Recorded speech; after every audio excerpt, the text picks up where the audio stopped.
Hello everyone, thank you for stopping in and checking out this week's video. I appreciate the support you give the channel as well as the videos. The Avalanche in this video is 20 years old.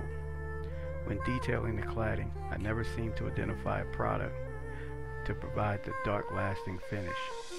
I tried a product that you see here, Exforma Black Plastic and Trim Restorer. It sustained the dark color for about a month.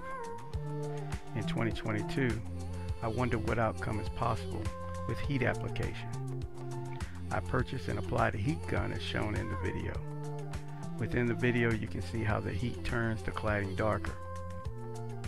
The heat gun may be a permanent solution to the situation in keeping the cladding from returning to a faded gray color.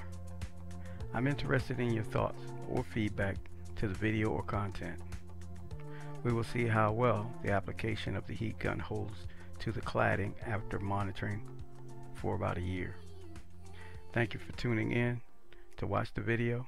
Please continue to support by subscribing to the channel, giving the video a thumbs up, and sharing with others. Thank you.